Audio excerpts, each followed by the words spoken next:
Assalamualaikum warahmatullahi wabarakatuh.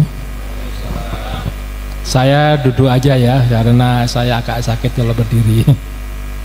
Yang saya hormati Kiai Haji Muhammad Abdul Gufron Al-Bantani, yang dibilang Abuya Gufron, pimpinan Pondok Pesantren Unik, yang kemarin saya di Malang menghadiri, sekarang menghadiri juga yang Ponpes Unik di Jakarta. Beliau ini masih saudara sama saya ya, di rangkaiannya Sultan Banten itu beliau. Saya dari Safiuddin, Sultan Banten 17, itu larikan diri ke Jawa Timur, menikah dengan Jawa Timur. Nanti anaknya namanya Kunti. Ya, Kunti itu rangkaian leluhur saya. Nanti silang dengan rangkaiannya Badruddin. Badruddin yang menikah dengan Nyai Mas Fitria, anaknya Sunan Giri ke-8. Nah ini. Kemudian yang saya hormati pula Kiai Haji Syekh Sa'rif Rahmat RASQMA selaku Padepokan Sunan Kalijaga. Nah, Sunan Kalijaga itu punya anak namanya Ratu Mandoko, dan punya anak juga Sunan Muria, itu anaknya Ratu Mandoko, anaknya Sunan Kalijogo. Ratu Mandoko itu dikawini oleh Kebo Kenongo, menghasilkan Joko Tingkir. Nah, Joko Tingkir nanti menikah dengan namanya Mas Cempoko, anaknya Trenggono.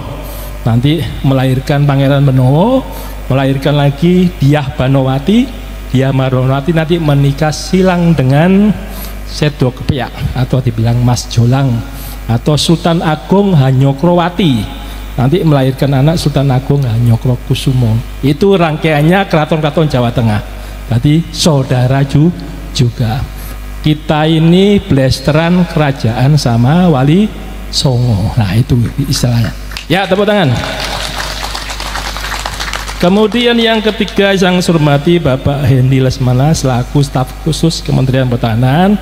Ini sangat dekat dengan saya. Terima kasih Gus Hendy. Kemudian saya hormati pula sini Irjen Polisi Rahmat Nur Wahid. Ada di sini? Oh tadi hadir ya, kemudian sudah pulang. Termasuk Brigjen TNI Purnawirawan Wijang Pramonoto. Ini senior saya dari Madiun. Nah, orangnya belum datang. Kemudian yang saya hormati pula Bapak Kang Mas Dr. Andes Haji Raden Murjoko, ya selaku Ketua Umum PSHT. Dan keponakan saya ini menikah sama sebelum Pak Murjoko, yaitu Pak Tarmaji, itu PSHT ketuanya. Keponakan saya menikah dengan keponakannya Pak Tarmaji. Nanti masih saudara juga beliau dengan saya. Kemudian saya hormati pula Bapak Romo Marsilius Salem Damani, Ketua Gereja Santo Lukas. Ya Bapak Romo, saya bangga sekali ada toleransi beragama. Orang Katolik hadir di sini. Ya. Saya mengetahui ilmu Kristen sama Katolik sedikit Pak ya. Nabi Muhammad itu diketahui nabinya oleh Buhairo sama Warokah. Itu agamanya Nasrani Pak. Beliau itu ternyata ilmu saya pelajari banyak. Orang Nasrani, orang Katolik yang berserah diri kepada Allah itu dinamakan Islam. Jadi artinya Islam itu orang berserah diri. Orang Hindu, orang Buddha, orang animisme yang lain bentuknya, pokoknya dia berserah diri pada Tuhannya. Ketemu itu sinar putih, tengahnya lubang hitam, itu namanya nur ilahi. Ya itulah yang disebut Islam. Makanya Indonesia itu Pancasila, itu ketuhanan yang Maha Esa. Dulu ditambahi yang berdasarkan syariat Islam, Piagam Jakarta oleh Pak Karno, oleh founding father dicoret. Kita nggak boleh terjerumus negara Islam. Nanti kalau negara Islam yang terjadi apa? Indonesia Timur minta merdeka. Situ Kristen Katolik paling banyak di Papua. Kemudian Bali Hindu. Itu yang terjadi. Makanya kesepakatan adalah Pancasila. Ketuhanan itu bukan berarti Tuhannya banyak. Kean itu bukan banyak, bukan Tuhan yang Maha Esa. Nama Tuhan yang banyak. Asmaul Husna menurut Islam adalah 99 nama Tuhan. Menurut Katolik Trinity, betul ya? Allah Bapa surga, Allah Anak, Rohul Kudus. Sama dengan Islam, nur ilahi, nur Muhammad, nur insani. 3. Kemudian Hindu apa dikatakan? Brahmana, Wisnu, Siwa. Bercampur namanya Atma, ketemu dalam dirinya yang disebut dengan Krishna. Itu 3. Orang Buddha menaikkan 104 nama Tuhan. Boleh-boleh aja nama Tuhan banyak. Yang penting Tuhanmu dan Tuhanku adalah sama. Itu. Perkara prakteknya orang Katolik di gereja menyanyi, silakan saja. Kita juga gitu, membaca Al-Quran dengan merdu, ya gak apa-apa, dinikmati. Itu namanya Pancasila, toleransi beragama. Saya akan cerita sedikit. Kenapa sih dulu Indonesia itu belum ada kok perang terus? Ini perangnya kita mulai dari Jawa Barat, karena kita tinggal di Jakarta.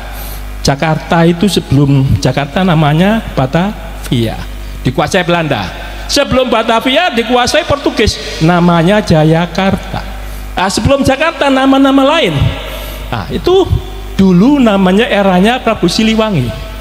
Ya, kita lihat sekarang eranya Prabu Siliwangi 1350-an. Ya. Kenapa Wali Songo sekarang ribut dengan Mbak Alawi? Ya, apakah betul Wali Songo itu nggak punya keturunan? Keturunannya sekarang jumlahnya jutaan di Indonesia, ribuan bahkan jutaan. Ingat, masa lalu kita tuh yang melawan Belanda itu bukan tentara, yang lawan ini pondok-pondok pesantren itu. Kenapa? Tentara keraton itu kalau rajanya ditekuk Belanda, langsung tentaranya nurut pada rajanya. Yang lawan, yang disengsarakan oleh Belanda pasti masyarakat paling bawah, yaitu masyarakat bawah dikendalikan oleh pondok pesantren ini. Pondok pesantren begitu Belanda membuat anyer sampai Pararukan, jalan tuh di Daendels itu melintas makam-makam leluhurnya Pangeran Diponegoro yang tiap hari didikirin, didatangi oleh umatnya, leluhurnya termasuk pengikutnya. Itu digiles oleh Belanda tanpa izin. Marah nggak? Ya pasti marah. Terjadilah perang Jawa, perang Diponegoro 1825-1830. Nah, itu ceritanya. Nah, sekarang kita kembali lagi masalah Jakarta ini. Nah, Jakarta aja penting. Orang-orang dulu ngomong itu Salakanagara awal mulanya. Salakanagara mulai Dewa Warman meneruskan namanya Tarumanegara 328. Ya, Masehi ya, abad keempat Tarumanegara berdiri. Tarumanegara raja pertamanya Jaya Singawarman. Jaya Warman menurunkan Dharmaraya Warman. Dharmaraya Warman menurunkan Purnawarman. Istrinya orang Kutai. Ya, Kutai berarti bersatu sama Jawa Barat. Nah, ini saya ngomong Jawa Barat. Saya belum cerita Wali Songo ya, baru Purnawarman. Purnawarman nanti menelurkan lagi anak-anaknya. Semuanya Warman semua namanya. Yaitu ada Winduwarman, Indrawarman, Candrawarman, masuk yang keenam ya Suryawarman. Ini mulai mendirikan kerajaan Galuh. Ya, Galuh yang munculnya di Cirebon. Suryawarman muncul lagi, anaknya Kertawarman, kemudian terus sampai terakhir raja ke-12 namanya Linggawarman. Ya, Linggawarman akhirnya berhentilah itu. Muncul kerajaan Sunda oleh Tarus Bawah pertama kali. Sunda Galuh mulai pisah ya, pecah. Begitu keturunannya nanti, begitu masuk Niskalawastu Kencana. Nah, ini belum Prabu Siliwangi. Niskalawastu Kencana ini mulai eranya dia itu eranya Raden Wijaya. Raja Wijaya di mana itu? Mojopahit. Mulai terjadilah Sunda dan Jawa Timur perang bubat. Dewi Pitaloka bunuh diri akhirnya. Sejak pasukannya datang untuk perkawinan nggak jadi, ternyata dibantai oleh rangkaiannya pasukannya Gajah Mada. Sehingga saat itu sebenarnya itu perkawinan silang itu menyatukan Jawa Barat Jawa Timur. tetapi tidak mau bersatu gara-gara peristiwa perang Bubat.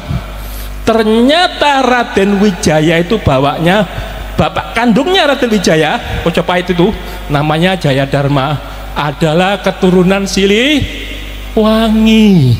Itu bapaknya. Siapa? Mandimina menikah dengan Parwati. Parwati adalah Kalingga. Yang Mandimina rangkaiannya Sunda Galuh.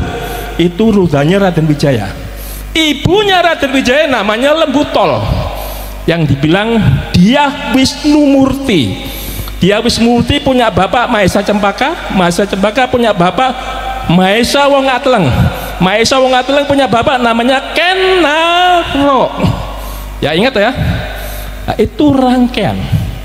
Jadi Raden Wijaya ingin menyatukan. Akhirnya apa? Sebenarnya dia adalah pangeran, ibaratnya orang sah menjadi mempersatu kerajaan. Hampir bersatu itu saat itu. Akhirnya pecah. Sehingga yang ditunjuk oleh dia Pitaloka ini punya adik kecil, masih kecil, namanya Wastu Kencana tadi. Ya, Prabu Wastu Kencana. Prabu Wastu Kencana sekarang lihat besar jadi putra mahkota, dia jadikan Raja Galuh, Sunda Galuh. Dia menikah dengan Larasati, Larasukarti, Dewi Larasukarti, menghasilkan Kentreng Manik, yang nanti Kentreng Manik menghasilkan Susuk Tunggal. Susuk Tunggal punya anak Kentreng Manik. Kentreng Manik ini akan dinikahi oleh Prabu Siliwangi. Ya. Kemudian Wastu Kencana menikah lagi dengan anaknya patihnya Gurosora, yang dinamakan Dewa Kisnala. Ini yang punya anak Dewa Kisnala nih, punya anak namanya Prabu Siliwangi. Jadi Prabu Siliwangi sama Kentreng Manik itu saudara sepupu, dinikahkan. Sementara Ki Gedeng Tapa, seorang yang berguru di Syekh Kuro di Karawang, ini menikah dengan Prabu Siliwangi, menghasilkan 3 orang anak namanya Walang Sungsang, Roro Santang, sama Kian Santang. Ini Roro Santang menikah dengan Raja Mesir yang berkelana masuk ke petani, namanya Raja Abdullah.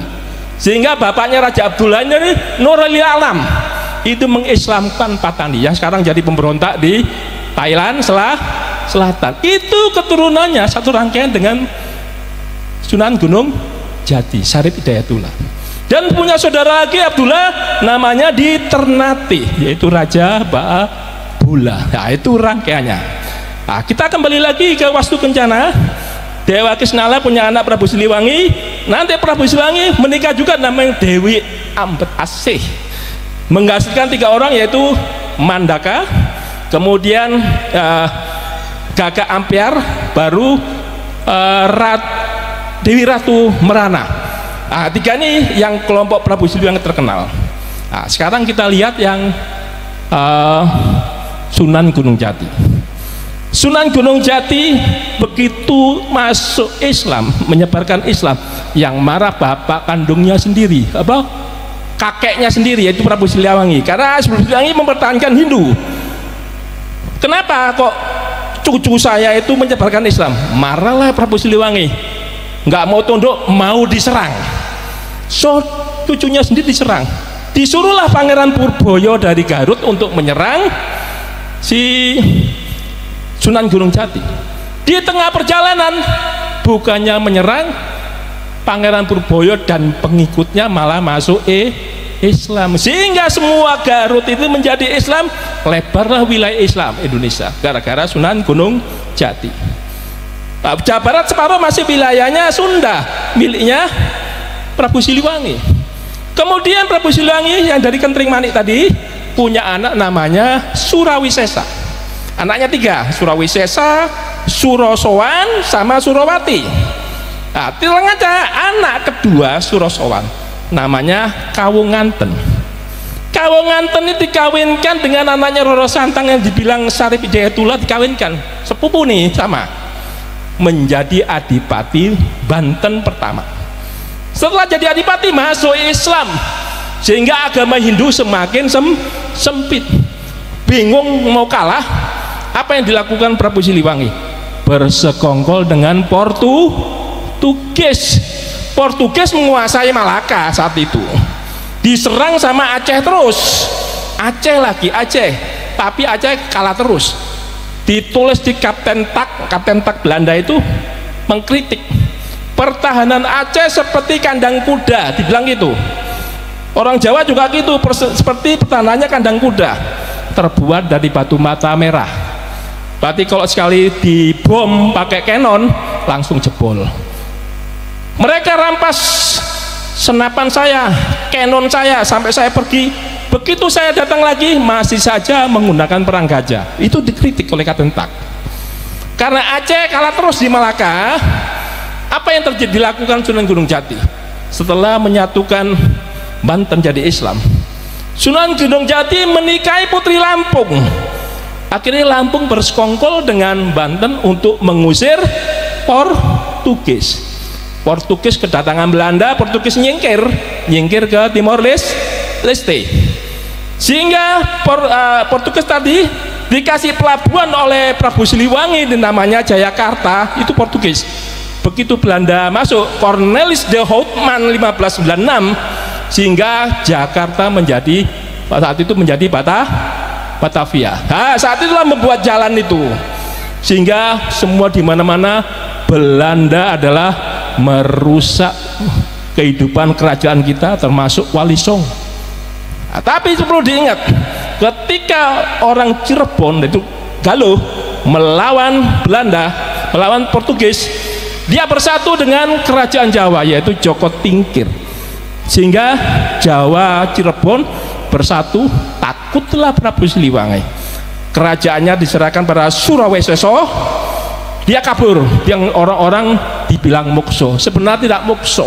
Makamnya Prabu Siliwangi itu ada di mana? Di Boto Putih, Surabaya. Cek di sana, namanya Pamanarasa, ada di Surabaya. Cuma berbeda dengan Islam, ada tembok yang menyekat situ, ada bahasa Kawi tulisannya Pamanarasa. Ya, silakan aja kalau mau mencari makamnya Prabu Siliwangi. Ya, itu Prabu Siliwangi sudah berusaha menyatukan Hindu. Ya, sekarang dari Prabu Siliwangi tadi sudah ya. Saya akan ceritakan dari Linggawarman tadi. Raja terakhir Tarumanegara diserang oleh Sriwijaya, abad ke-7 muncul. Lari Linggawarman jadi Tarus Bawah, pecah, kalah. Muncul namanya kerajaan Kalingga, yaitu Jepara. Itu Wasumurti, raja pertamanya itu orang India, putrinya perempuannya orang Jepara. Wasumurti diganti oleh Wasugeni, Wasugeni diganti oleh Wasudewa, Wasudewa diganti Wasukawi, kemudian Wasukawi diganti Kiratasinga, Kiratasinga diganti lagi Kartika Jasinga.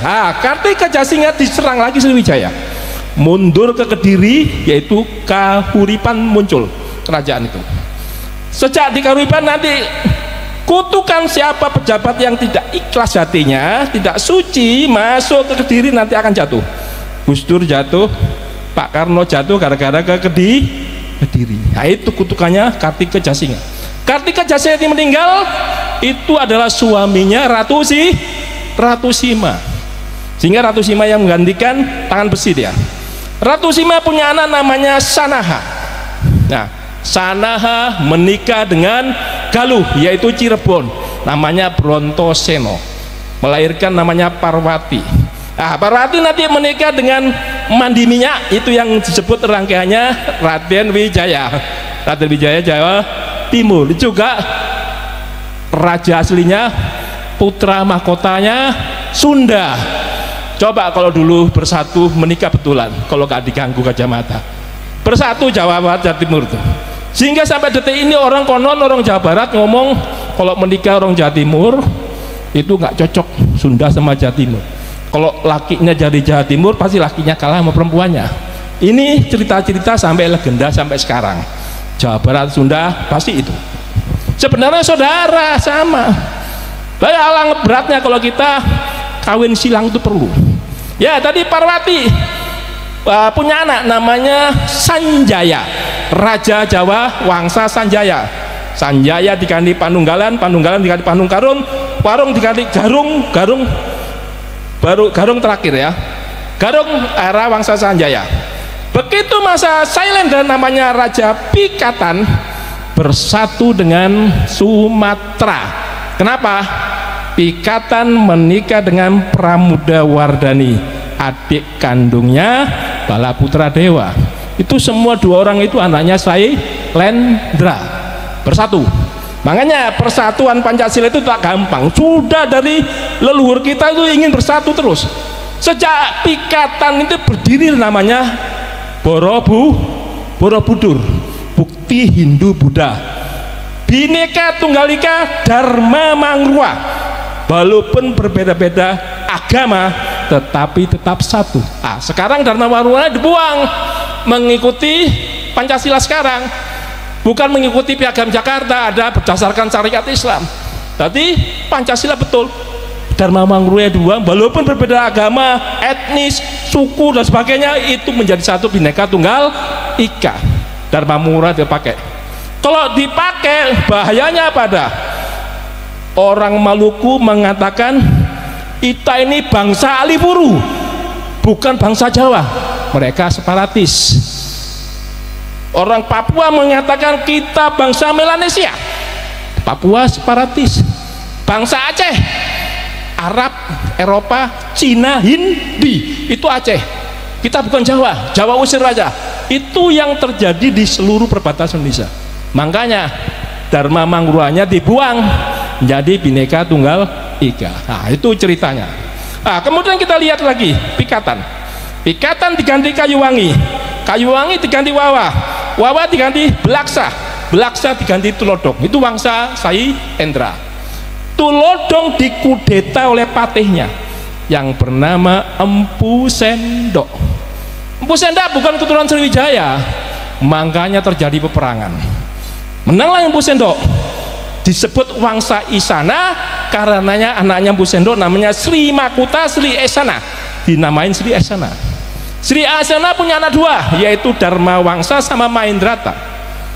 Mahendrata dikawinin Raja Udayana Bali, menghasilkan Airlangga. Airlangga menikah dengan putrinya Dharma Wangsa, melahirkan Dewi Kilisuci yang tidak mau menikah. Orang Raja Airlangga itu raja kok, masa putrinya nggak mau menikah? Kalau nggak mau menikah nggak punya keturunan, nanti penggantinya dia siapa? Bingung. Akhirnya Airlangga mengambil selir. Ketika itu ada pemberontakan Dyah Lodong dari Tulungagung, itu keturunannya Sailendra, keturunan Tulodong itu. Akhirnya Airlangga menikah dengan keturunannya Sriwijaya. Setelah menikah dengan selir Sriwijaya, anaknya dua, Mapanji Gerasakan sama Sri Samarawijaya. Mapanji Gerasakan dua-duanya anaknya Airlangga tuh kepingin jadi raja dua-duanya, Raja Jawa Utara, Raja Jawa Selatan. Ya, yang dinamakan Jenggolo dan Panjalu. Yang saat ini masih gantian Presiden Indonesia.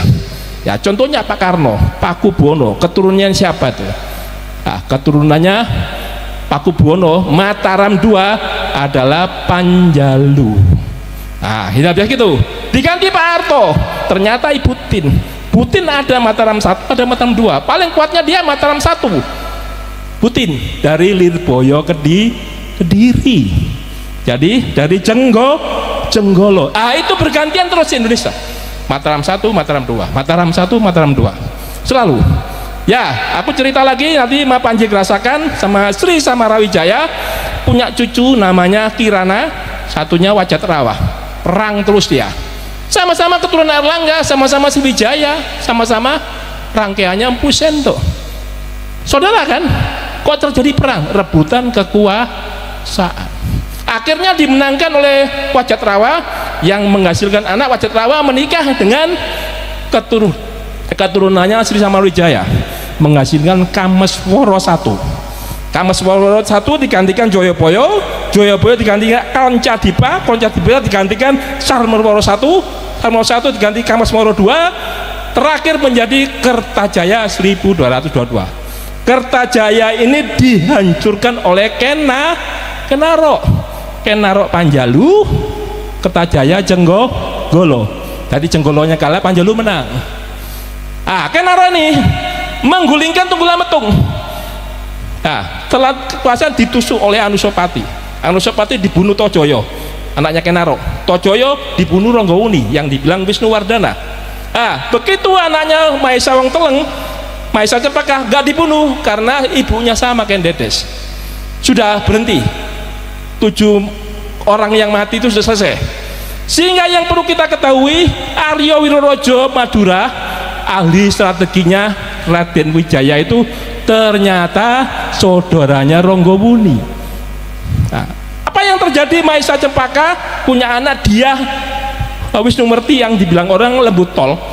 Itu ibunya Raden Wijaya. Bapaknya Raden Wijaya Jayadharma dari Sunda. Berarti 2 raja nih. Raden Wijaya mendirikan kerajaan Mojopahit setelah menikahi anaknya Kertanegara, yaitu Gayatri. Aku cerita banyak ya, gak apa-apa ya. Dari situ kita tahu Raden Wijaya itu Panjalu. Setelah menggulingkan Jayakatwang, Jayakatwang adalah Kediri. Jayakatwang dendam sama Kertanegara. Dia dari Kediri memulainya jadi raja lagi. Menjadi raja betul, keturunannya Kertajaya tadi 1222. Jayakatwang punya anak, Jayasabha, Sastrajaya, namanya Ardaraja yang terakhir. Ardaraja menikah dengan anaknya Kertanegara. Kenapa dinikahkan? Supaya bersatu. Ternyata tidak bersatu. Jayakatwang masih membantai Kertanegara.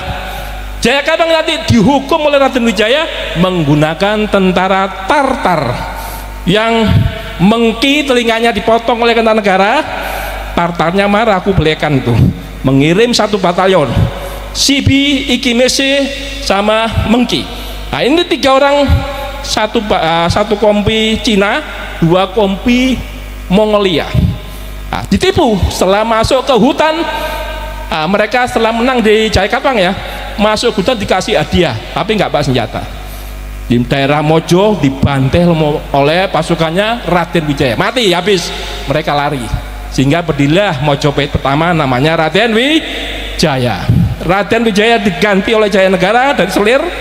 Jayanegara diganti Tribhuwana Tunggadiri Pepegi. Tribhuwana Pepegi diganti lagi sama namanya Hayam Wuruk. Eranya Hayam Wuruk, Kecamatan Tinggi bersatu, seluruh kerajaan disatukan sama si Hayam Wuruk. Sayangnya tadi Prinsipal Diyah Pitaloka itu kejadian sama Sunda.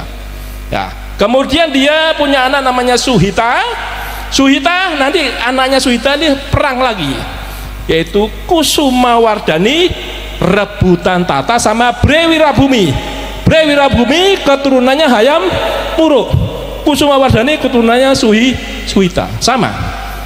Tapi perang Parekrek itu dimenangkan Kusumawardhani. Kusumawardhani menikah dengan Wikramawardhana. Nanti diganti oleh Kertawijaya. Kertawijaya ini ingat, itu kakak kandungnya Suhita, kakak kandungnya Kusumawardhani.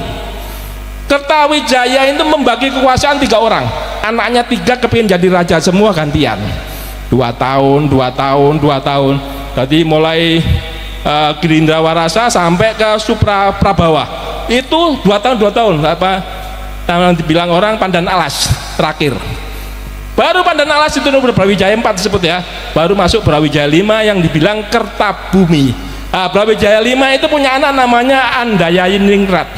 Andayiningrat ini punya anak Kebo Kenongo yang menghasilkan Joko Tingkir. Nanti menikah dengan Ratu Madoko, anaknya Sunan Kalijaga. Beliau ini Padepokan Kalijaga. Sehingga Wali Songo itu semua kerajaan dinikahi oleh para wali kita. Para wali kita itu berasal dari Aceh awal mulanya. Jalaluddin Akbar, anak Jalaluddin ini menikahi orang Aceh, saya tidak tahu namanya. Yang tahu yang jelas Samudra Pasai itu raja pertamanya Malikul Saleh dari Gayo, menikahi putri Perlak, mendirikan kerajaan Samudra Pasai. Kemudian anaknya dinikahi Jalaluddin Akbar, menghasilkan Maulana Malik Ibrahim Asmorokondi sama Maulana Isa. 3 orang. Ya, Malona Israel nanti menikahi dengan Dewi Sekardadu yang ada di Banyuwangi. Dewi Sekardadu itu siapa? Bapaknya Pangeran Sembuyu, bapaknya lagi Bre Wirabumi, keturunan Hayam Wuruk. Berarti kalau siapa yang keturunan Sunan Giri, pasti keturunan Hayam Wuruk. Nah, sehingga di Sunan Giri itu kan bapaknya Malona Israel. Sunan Giri menikahi Dewi Purtosima, anaknya Sunan Nyampel. Ya, itu ceritanya, Mas. Jadi nanti dari Sunan Giri itu punya anak dua, Sunan Kulon, Sunan Wetan. Sunan Kulon itu nanti punya anak lagi namanya Pangeran Sobo Inggiri, punya anak lagi Siti Sabinah. Siti Sabinah itu siapa? Yang menikah dengan Ki Ageng Pamanahan, menghasilkan Sutowijoyo. Berarti keturunan Jawa Tengah itu Mangkunegaran, Pakubuwono, Solotigo, Jogja, semuanya adalah keturunan Wali Songo. Yang ada RR itu semuanya ke sana. Ya, ini saya jelasin aja. Ingat, Cirebon ketika bersatu dengan Jawa, Cirebon Sunan Gunung Jati punya anak namanya Panembahan Ratu Pertama, itu menikah dengan anaknya Joko Tingkir. Jadi kali Jogo ada, Sunan Gunung Jati ada. Bersatu nggak? Ya itu bersatu. Kata siapa? Wali Songo nggak ada punya keturunan. Keturunannya banyak sekali, bahkan jutaan. Nah, saya kira itu aja yang perlu saya sampaikan sedikit, tapi mengena perkawinan silang itu untuk persatuan. Jadi cita-cita founding father kita itu merdeka. Habis merdeka berdaulat. Habis berdaulat bersatu. Habis bersatu adil, terakhir makmur. Nah ini cita-citanya, kita pegang aja 5 ini. Itu terdapat di Pancasila. Dulu Pak Harto kesalahannya apa? Trilogi pembangunan. Kebalik. Jadi bukan pemerataan dulu, pertumbuhan ekonomi, baru stabilitas. Keliru. Harusnya stabilitas dulu, pertumbuhan, pemerataan pembangunan, baru pertumbuhan ekonomi. Itu kebalik, akhirnya jadi rusak, hingga terjadilah banyak ribut-ribut dijatuhkan. Nah, saya kira itu aja yang perlu sampaikan. Nanti kita bisa ngomong selanjutnya. Assalamualaikum warahmatullahi wabarakatuh.